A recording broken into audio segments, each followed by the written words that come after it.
back at WNST, Towson, Baltimore, and Baltimore Positive. I should say welcome home. We're about to have a homecoming here. We're doing something really cool. Our Radio Row weeks we did for 28 years from Super Bowls. We will not be in Las Vegas this year. Instead, we're doing our own version of a crab cake row here beginning on February the 5th. We're going to go 8 hours a day of live radio, all for the Maryland Food Bank. We're calling it a cup of soup or bowl. We hope the folks will come out, have some soup, and donate some food for folks who may have some food insecurities. Certainly in the cold part of the year, we're going to be featuring 100 charities during the week of February 5th, telling stories, having ways you can donate. It's all brought to you by our friends at the Maryland Lottery in conjunction with our friends at Window Nation, 866-90Nation, and of course, Jiffy Lube Multi-Care. I love when the Ravens play so well that I have to go bother old football guys. And, then Saban retires and there's this whole Alabama thing. Then I Google Jarret Johnson and I forget things because it's been 21 years since you were drafted, old fart. But you are the only two-time captain in Alabama Crimson Tide. Is that true? Only two-time captain. It was. I don't know if that's still true. It's hard. When it happened, it was kind of because they never even talked about it at Alabama, and then the Ravens told me that, and then turns out it was true. It would be hard to believe there hasn't been another one. Yeah, I mean, I love you and all, but it feels like somebody there stayed 2 years and was made captain. But you would think, especially with all the great players and all the leaders and all the stories. But that's had to been repeated. But it's interesting, like they don't really. Alabama never brings that up. It's only, Bear probably only made a senior captain, right? Like just period. Yeah. Didn't matter who you were, and there were a lot of players greater than you, dare I say, at Alabama, but they just was a senior thing, right? That's right. You had to be a senior to get it, therefore. So how'd you get it as a junior, dude? Like, a lot of people didn't like Saban. You were always, but I mean, with him leaving, it must be a tear in your eye too, right? Yeah, and I mean, so, and that is true that it was always a senior thing. Dennis Franchione was there my junior and senior year, and Dennis just had an open vote, let the team vote. I was a vocal guy on the team, was kind of an up-and-coming player, and they just voted me captain as a junior and didn't realize, and then obviously was repeated captain again my senior year. But I didn't even, at the time, never even dawned on me until a few years later, ended up at the Ravens. But yeah, it's had to been repeated though. So I don't know. I have to look into that. What do you make of the whole Saban era? Like the whole thing, like you had a lot of fun being in Alabama. You weren't an Alabama kid, right? You were a Florida kid. You didn't have, we just a joke about that when you came into the league, when you come and do my show on Monday night. Yeah. That, the Alabama, to think that anybody could stick anywhere in the SEC that long, given the stakes, and in the old days when they had the slush funds, now it's the NIL. I mean, I'm still trying to understand this. I'm sure you are too. Right. Yeah, no, it's interesting. I got drafted in 2003, and Alabama was definitely some up and down, some volatile years. And it's funny. I mean, when people from the Northeast, when they find out we're from the South and played at Alabama, they some stupid attempt at a bad Southern accent, or some sort of backhand, just kind of digging at you a little bit, because definitely doesn't command a lot of respect. And then when Saban got there, I mean, he won his first national championship in his first 2 years. 2009, he won it. And the tail end, my last few years with the Ravens, I mean, you'd mentioned you went to Alabama, and it was like almost, oh my God, man, they like validated as your player. Wow, you must be good. Even today, I mean, people ask me where I played college ball. I tell them, they're like, holy cow, man, I didn't think you were that good. But it's funny, nothing's really changed. It's just, people's the national recognition and the notoriety that you get being associated with that university, and it's all due to how much he raised the bar and his consistency and the amount of great players that he brought in. And it's pretty astounding that in a modern era with so many eyes, so much, there was regulation until now, but so much regulation. I mean, it was hard. It's hard to stay consistent for that long. And, what he was able to accomplish. And it's amazing, when I am in Baltimore, how many, bartenders or, kids you meet that either, went to Alabama or going to Alabama or, They dreamed about going to Alabama. They now, even from a student body, draw from around the country. Kids today want that game day Southeastern Conference game experience, and the tuition is, or the enrollment is through the roof. I mean, when I was there, it was 19,000 students. Today, it's over 40. So what he's created there is pretty remarkable. Well, I got 3 friends with kids at Alabama, and I ask why, and Right. I guess it's because they watch and play football. And so, I mean, I That's don't right. know why you would throw a dart and say I want to go there, but I mean, from Yeah. here at least. Jarret Johnson is our guest. He went there. He was here. He's back there. It's still cold there. Mhm. Thoughts of all of this and watching Lamar on TV? I mean, you were broadcasting for a little while on 98 Rock and BAL and with the broadcast stuff like that. How close are you in and out to doing this? Because I don't see you around much. They don't see me Yeah. around much. But Right. where are you in all this in your real life as a 40-something and Yeah. retired and all this, but still love the game, still involved in Yeah. it? Today I'm just a fan, just a regular fan. I don't, I don't know all the players on the roster like I did when I was doing the broadcast. I can't break down their scheme, and I don't know the young backup, up and coming players to watch out for. I simply watch it as a fan from afar. I keep up with them. We cheer for them, and we put on our Ravens gear when they play. And obviously, I still have friends in the organization and people I'm close to. I try to get up as much as I can, but like you said, I'm 42. I got a kid that plays travel sports and running a small business. So I have gotten up to Baltimore twice this year, which last year I was not able to come up. So I love coming back into town, but overall I'm just a fan. I watch, I pull for them, and hope the best for them and the organization. What's going on in your real life? You just dropped kids, small Yeah, business. I yeah, listen. I'm a host yeah, here. I need to know. yeah, I need to. Everybody yeah. wants to know. Yeah. No, so I was doing the broadcast full time in 2019, and then we were actually moving back to Baltimore at the end of 2019. Bought a house. Had our house here on the market. We were going to get back in the ball, and COVID kind of shut the whole thing down. Just kind of in limbo. Didn't know, if there was even going to be a season. So we ended up staying down here. Bought and sold that house up there without even stepping foot in it, which is a whole nother story. But um, so yeah, was 2020, stayed in Florida where we live now. We live up in the Panhandle, and got into, I don't know if you're familiar with Black Rifle Coffee, but it's a veteran-owned coffee company. They went public in 2022, so a small publicly traded company. But I was able to get a franchise in Black Rifle, and I own a local coffee shop. So it Really, was I great. love coffee. Double J, Yeah. come on Oh yeah. now. Oh yeah. Yeah, man. But yeah, so doing that, running the coffee shop, and I've got What my town two is that girls. in? So when I drive We're in, through, I get some coffee. yeah, so we're in Niceville, Florida, which is, if you're familiar with Destin. Destin is between Panama City and Pensacola on the beach, and we're a small community just on the north side of the bay. So we're about 15 minutes north of Destin, which is a beach town, but it's a military community. There's Eglin Air Force Base here. There's 6 military installations within 20 miles of here, so it's a big military presence. All our friends and people that we hang out with and people on our sports team, pretty much everybody is either active prior or they're contracted with the military. So big thing here. And I've got a local presence with the we have Army Special Forces here. We have 7th Group Special Forces, and I have a presence with them. I do a lot of charity work, and I'm an honorary battalion commander up at the base, and so I'm always up at base doing different, fundraisers, workouts, memorial events. So it's kind of become a big part of my life.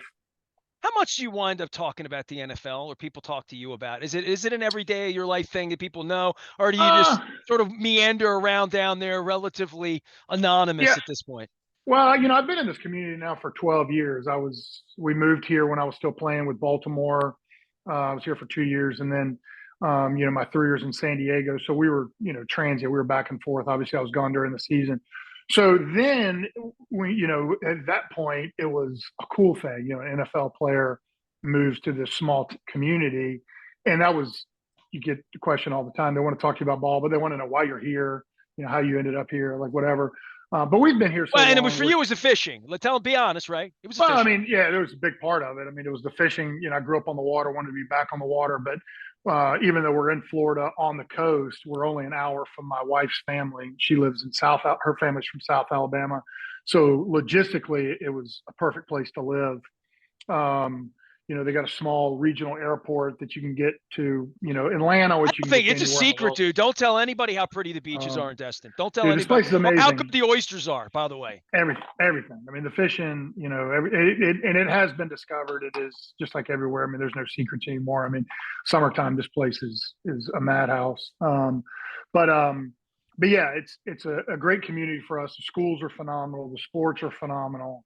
So it just kind of worked out to it's a hidden gem for us. But yeah, I mean, it used to be it was a daily conversation. Not only while I was there, but about my career and sports in general. And now, just people kind of notice because we've been here so long, people just kind of know us as the Johnsons.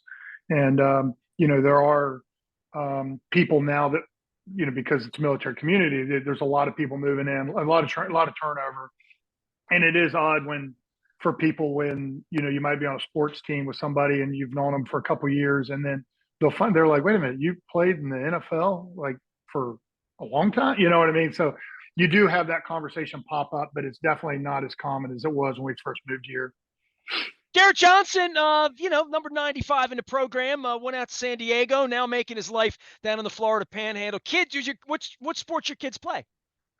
My oldest plays soccer. She did play soccer and tennis, but she's all about soccer. And so she's on a travel team and plays for the school and all that stuff. So that keeps us busy. And my little one, she plays soccer and tennis, but she's only 9 and we're trying to, kind of ease her into it. I think the travel sports gets a little aggressive too early sometimes, and she's fine with them. She's way more laid back than my oldest one. My oldest one is all ball. I mean, she's all about it. So, but yeah, it keeps us busy. We travel all over the southeast, and it's pretty wild. Just travel sports. Being especially coming from a prior professional athlete, and I'm shocked at the level of intensity and the scrutiny and the demand in travel sports. But it's the world we live in. Well, for you with the Ravens, you got 2 girls, you got a family, you got a coffee shop, you got hobbies, you got charities. I know you're fishing, right? When the Mm-hmm. weather's good, I know you are. Mm-hmm. What's your level of involvement with the Ravens? And take me soup to nuts, leaving the radio thing, COVID, all that. Appointment viewing for you? Have you seen every game, Lamar? I mean, where are you? And if so, where are you on the Lamar train? Because this has been, you were on the '06 team, and we know how good that team was and the disappointment. I think Ray Mm-hmm. Lewis was talking about it the other night in the Manning cast, having played on that team. Lamar hasn't won. We've won as a fan. I've written 2 books, one Mm-hmm. on Dilfer before you got here, one after you left that you were a part of. And, you and Weddle still swear it was Ray Rice didn't get that first down. But, and that's been 11 years. You've been out of the league 10 years. Lamar's changed the game, right? I mean, even in the time you were Oh here yeah, broadcast in the beginning, right? yeah. I mean, so I think obviously that 2019 team is very very common to the 2006 team that I played on. Obviously, they're more dominant on offense, where we were dominant on defense. Set a lot of records. It's actually those teams are extremely comparable because that was Rex Ryan's first year as coordinator. People, that spinner front style, blitzing from all different areas, the old school 46 front. We were so multiple, had so many different personnel groups, so many different ways to attack you. People didn't know how to deal with it. And that's very comparable to the 2019 Ravens offense, whereas they haven't seen anything about like Lamar Jackson. I mean, you can compare him to Michael Vick, but Michael Vick didn't play in this zone read open style. He played in a traditional pro style offense.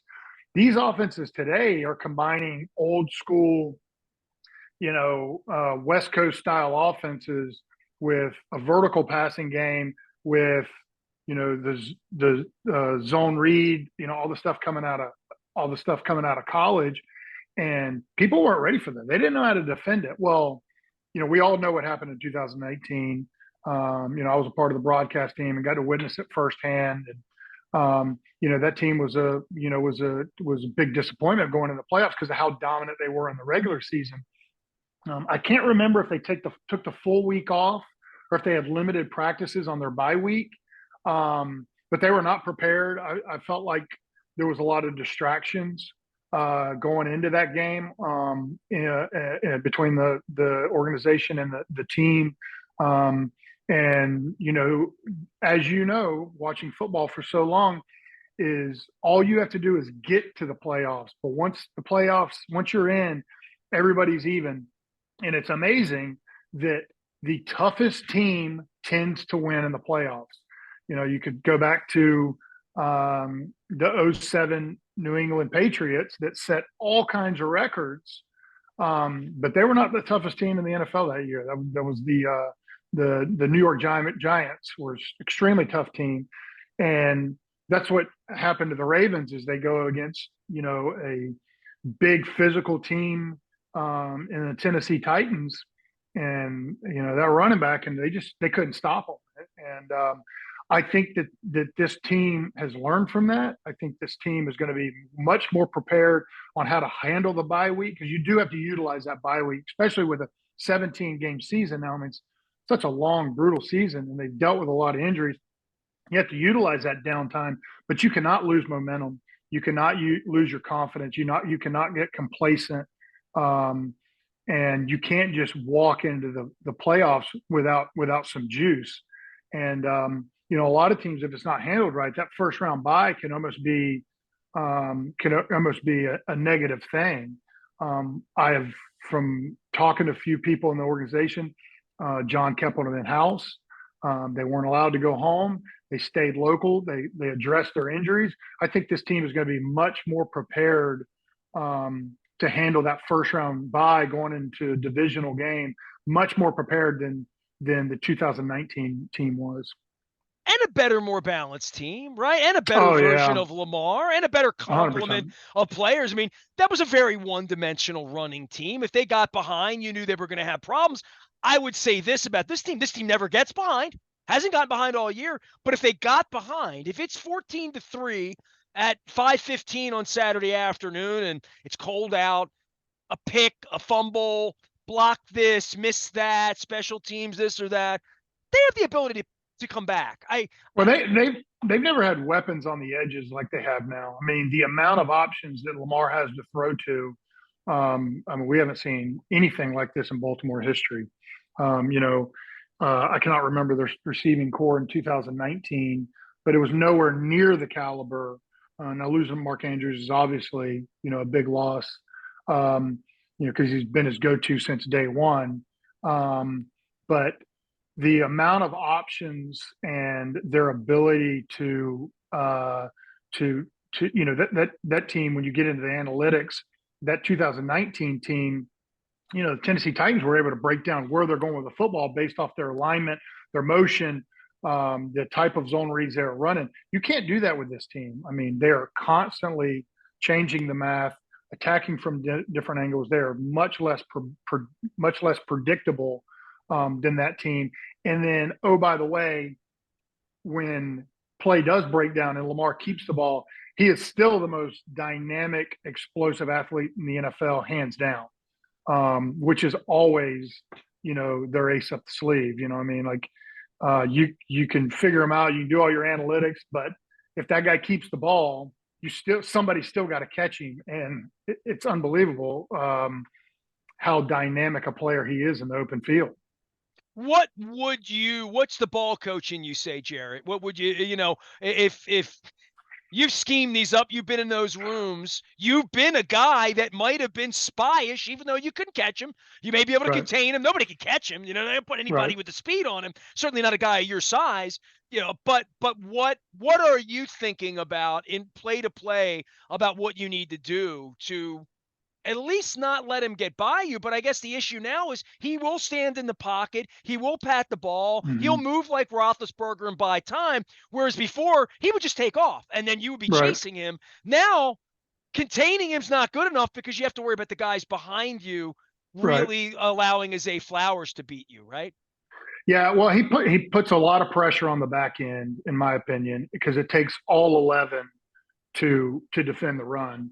And if you've got that many eyes on the front, it's going to put pressure on your outside guys because they're going to have to either they're going to have to carry more weight either by coming up and run support or in safeties leaning more into the box and being more one-on-one in coverage. So either locking on the outside and those eyes focusing on the box because they need so many extra people to defend the run and the zone read and all the different things coming out of the backfield.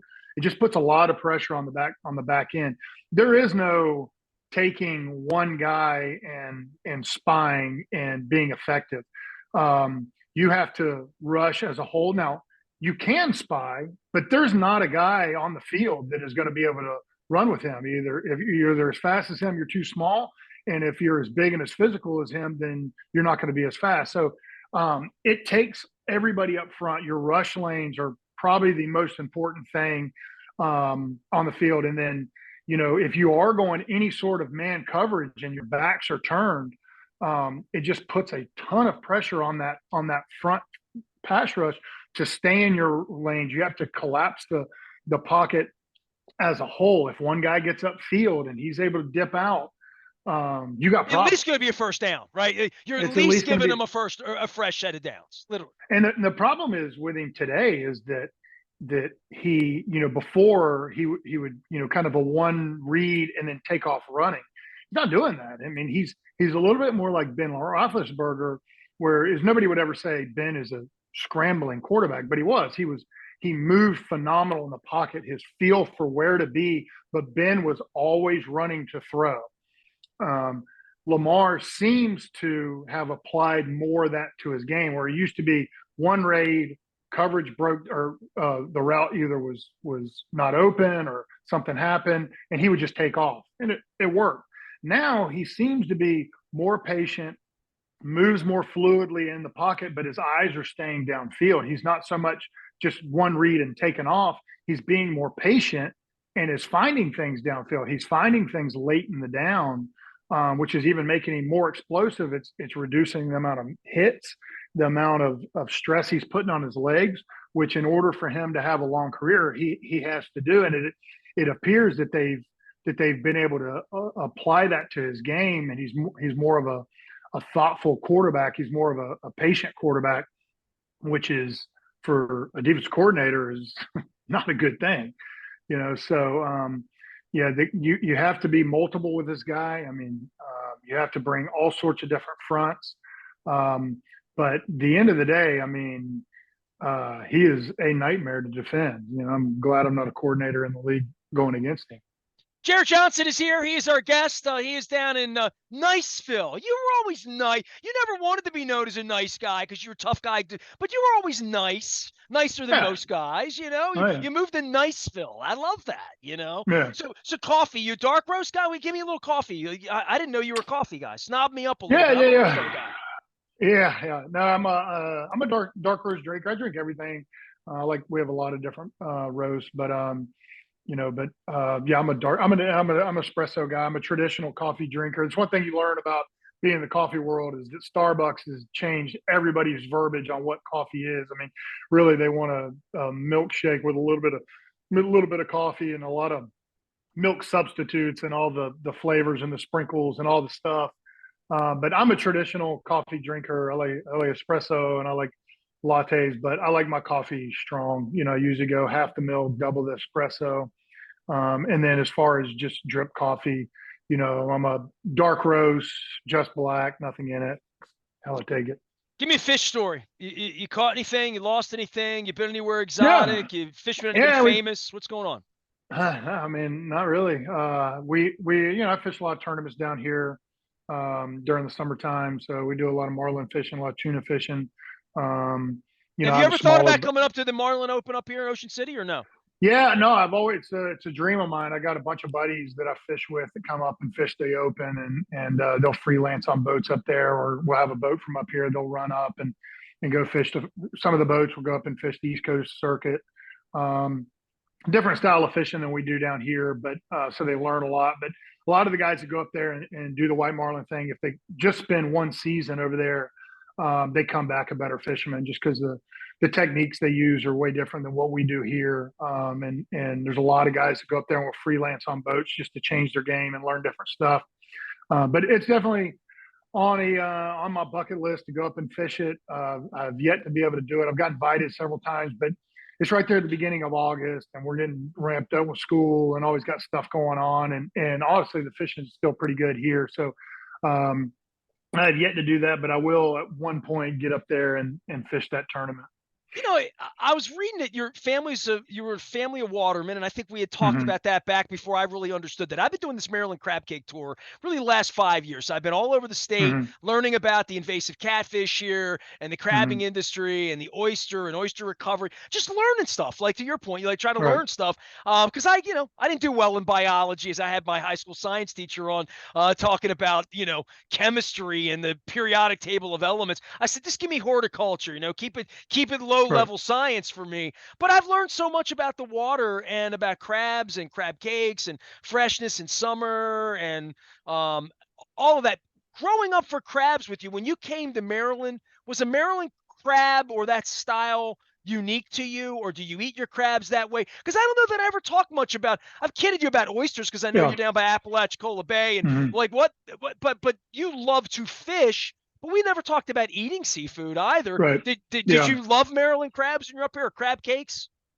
Yeah. So my dad was a commercial fisherman. He did a little bit of everything. I mean, he growing up. Traditionally, my town was a small fishing village, but traditionally it was a gill net. They gill netted, and mainly for mullet, and they trout and pretty much everything, but mainly was mullet and trout back in the day.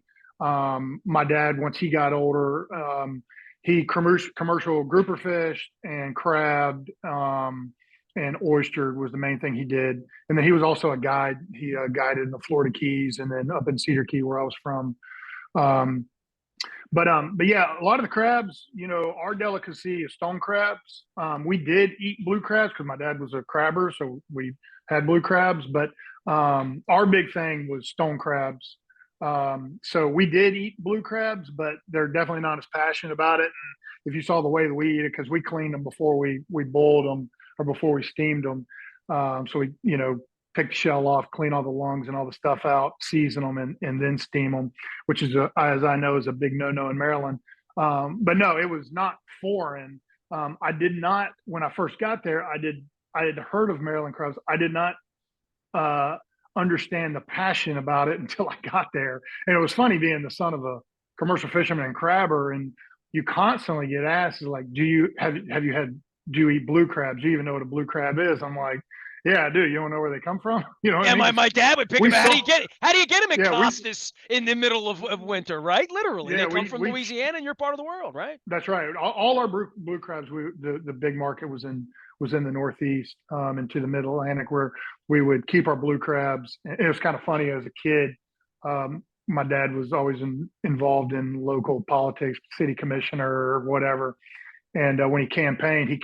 He would take a Wonder Bread loaf bag, the bag from an old loaf of Wonder Bread, and he would put about 10 stone crabs in it, and he would ball them up, tie a knot, and he'd put it on the bottom shelf of our refrigerator. And during campaign season, he would have them all filled with blue crabs, and that was his campaigning crab. So when he'd go door to door and talk to people, he'd hand you a bag of stone crab claws. But stone crabs were our delicacy. That's what we preferred. And we also do low country bowls and oyster. I would say oyster roast are the big thing in my area. Big bonfire with a grill on top, dump a bushel of oysters on top, and everybody sits there and picks their oysters and season them the way you want them, or their level of doneness. Some people like them burnt like rubber, and some people like them just barely charred on the edges but still raw in the middle. That's the big social, because that's why blue crabs, not only are they delicious, but it's a social meal. I mean, you're sitting around talking. It takes a long time to eat them. It takes a long time to clean them. It's a social event. Our social meal is low country bowls and oyster roast. But oyster roast is the big thing in the wintertime. Somebody would have an oyster roast. Everybody comes over, you stand around a fire and drink beer and roast oysters. So Man, it's just like a Kid Rock song or something. It's almost like you grew up outside of Gainesville on the water. Man, I'm looking at where Cedar Key is, and like I've never been. I've been to Gainesville. I've been to Tampa. I've been to Pensacola. I've been all this. I've been to Destin. Never, man. Your place is a little different place to access where you grew up, right? And I yeah, guess well, I Stone mean, Crabs, you got that mustard going, man. That's nice. That's yeah, beautiful. yeah, yeah. I mean, Cedar Key, it's right there on the south side of the Big Bend. They call it Nature Coast. Um, and people don't realize how big Florida is and how diverse it is. And the minute people hear you're from Florida, like, oh, you're from Boca, you're from Fort Lauderdale, like what? It's like, nah, man, like, you wouldn't even recognize my part of the state. So but it's a small coastal town. It's an island. It's only 1,500 people. It hasn't grown much. It's grown a little bit. The locals don't think that. They think they think they're getting overrun, but they should come to Destin or go down south to see what real change is. But yeah, it's a cool town. I love going back. I don't get back near enough. Appreciate you, man. Thanks for always being good to us here and coming back and visiting and telling some stories. It's all we got at this point, dude, as we get Yeah, older. sure. So a couple of weeks from now, maybe the Ravens, you expect them to win the Super Bowl? I don't. I mean, if they did, it would be a big disappointment because they've got the defense. I mean, what they're doing on the defensive side of the ball is remarkable. They've got some killer D linemen. They've got some young talent that they haven't had in a long time. I mean, they're getting production from all levels. My boy Tony Weaver's back coaching the D line, doing a phenomenal job. I don't think he's getting enough credit. Um, but the amount of pressure, the angles they come at you, the addition of Roquan Smith, I think is I know it's stated and people understand it, but I don't think they understand that this team needed when you come off of 18 years with Ray Lewis, and then you go straight into C.J. Mosley. I think that's one of the biggest things they missed was a bar setter like Roquan, and he is that guy. I mean, he is an unbelievable player, but just his presence and the physicality that he brings is what I think is what they've missed on the defensive side of the ball, and he's been a tremendous help. I called it a heart transplant to do it on the Yeah, trading deadline and give him money. yeah, And then they fought with Lamar and wound up like figuring it out, right? Like yeah. all of that we went through last year feels, like that's the trials and tribulations you have to go through to sign the best player in the sport.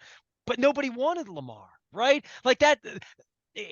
All of it's bizarre. I'm not writing a Purple Yeah. Rain 3 this time around like I wrote Purple Rain 2. I'm not writing, but boy, what a book it will make if they win Well, I this thing. mean, the problem is those people, because I was saying it too, those people are not wrong, because the traditional method is you have a young quarterback that's got talent on his rookie deal.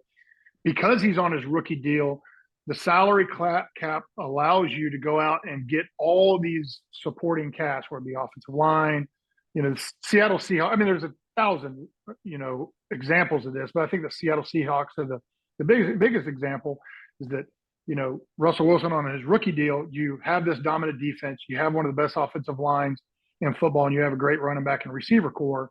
They win a Super Bowl. You pay Russell Wilson, that roster gets gutted. They go from the best to the worst offensive line in football, and they gut the defense. Well, now the pressure is on the quarterback, so everybody knows that, and that's what everybody's fearful of.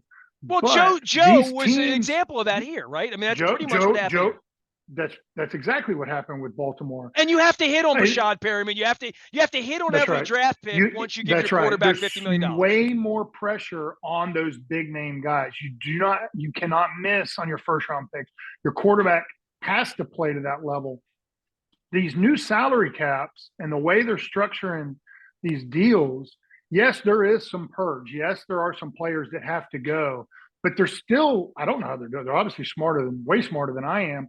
They're figuring out ways to pay those key guys and still retaining talent around them. The Kansas City Chiefs are doing that. The Baltimore Ravens are doing that. I mean, there's countless teams that are paying guys unbelievable deals and then still being able to retain talent around them. Now you still have to get production out of your middle to late round picks. The Ravens are doing that.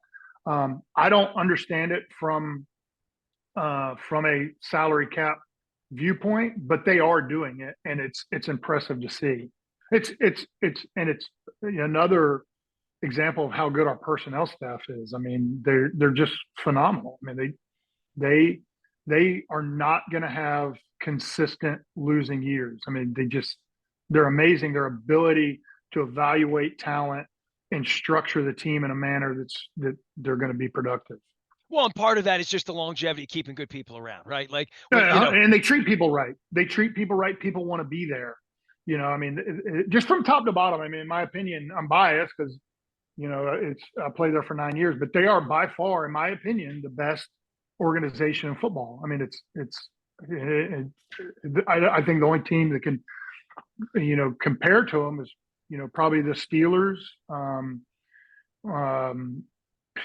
I don't really know if anybody. I mean, else. The Eagles are always thought to be great, and they want it, now they're in disarray, right? Like it happens talking quick. about firing the coach. He was 10-1 and was in the Super Bowl last year, and they're talking about firing the coach. I mean, it's clearly just injuries that have come back to bite that team. But I was lucky to get drafted to the Ravens, and but their ability to withstand losing good players to free agency, losing good coaches to other teams, losing personnel staff that gets picked apart because of the success they've had, and they just keep plugging along. And it's the big three that the leadership that's in place is why they're like that.